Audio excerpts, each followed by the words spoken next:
So you're thinking about starting an Amazon business, huh? I get it. There's a ton of hype out there, promising easy money and instant success. But today, we're going to cut through all that noise.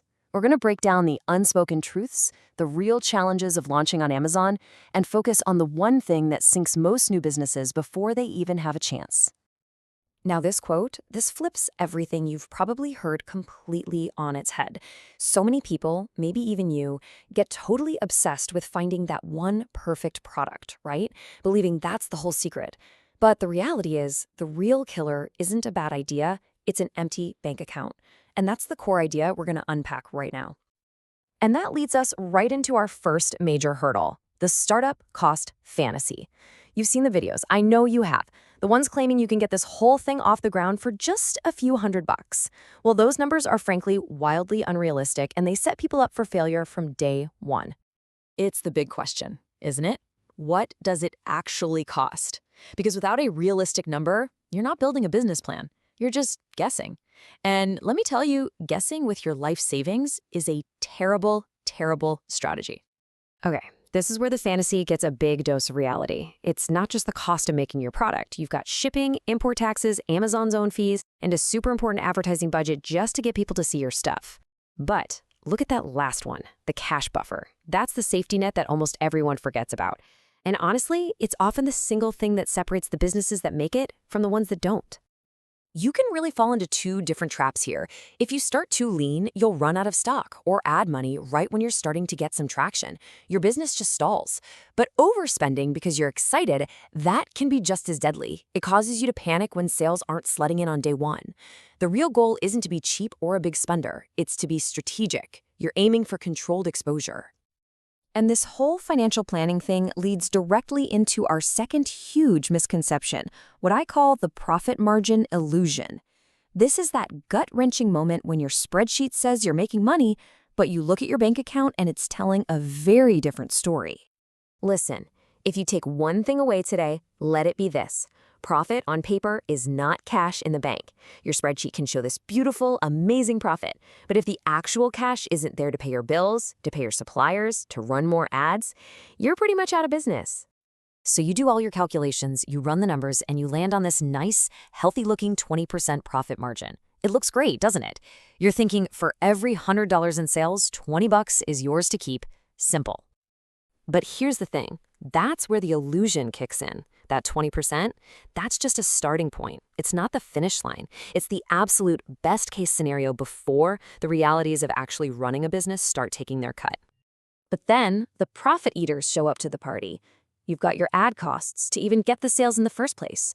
You've got the inevitable refunds and returns. And you've got the money you'll spend tweaking and testing different prices. Every single one of these takes a bite out of that seemingly solid 20%. This really requires a total shift in your thinking. In the beginning, you're not earning cash profit. What you're really doing is buying data. Every dollar of that profit is actually an investment in learning. You're learning what your customers want, how much to spend on ads, how to manage your inventory. That knowledge, that's the real asset you're building at the start. And this whole idea of active learning leads us perfectly into the third myth that trips up so many beginners: the dream of passive income. We've all heard it, right? The idea of making money while you sleep. But people just totally misunderstand what it takes to get to that point. The expectation is that you're just buying a lottery ticket. You pick a product, you launch it, and if you're lucky, it just takes off. The reality, you are learning a complex skill. It's like learning a trade. It takes practice, it takes discipline, and it takes a lot of hands-on work. So this is your real job description when you start out. You're not just a business owner. No. You're a student of the entire Amazon ecosystem. You're a cash flow manager, and you're a data analyst, all rolled into one person. It is the opposite of passive. And that making money while you sleep part, that comes much, much later, if you even get there. Okay, so now we get to the absolute heart of it all. If finding the perfect product is a myth and profit margins are an illusion, what's the real game? It's this: cash flow. This is the one game you absolutely positively have to master to survive on Amazon. Let's just break this cycle down. First, your cash goes out the door to your supplier. Poof, it's gone. Then you wait, sometimes for weeks, sometimes for months, for your stuff to even arrive. Then you finally start selling. And only after all of that does Amazon eventually pay you. You see the problem here? There is a massive delay between when you spend money and when you get it back.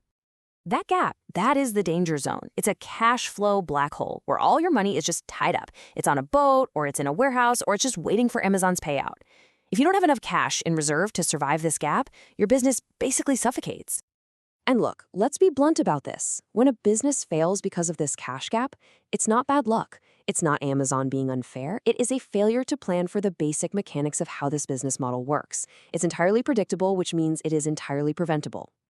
Now, here's the craziest part, the ultimate paradox. The single most dangerous moment for a new seller is often a moment of success. It's that moment when you've sold out of your first batch of products and you need to reorder. That moment is the final exam for your financial planning. To get through this, you need 3 things. It's that simple. First, you need enough data to actually know that reordering is a smart bet. Second, you need enough cash already set aside to pay for it. And third, and this is a big one, you need the discipline not to get greedy and order way too much, which just digs your cash flow hole even deeper. So what's the winning strategy? It's boring. And that is a good thing. It's not about making some huge, heroic leap to double your business overnight. No. It's about taking small, predictable, calculated steps. You manage your cash like a hawk, and you grow sustainably, one safe step at a time. So, there you have it. We've busted the myths of easy startups, paper profits, and passive income.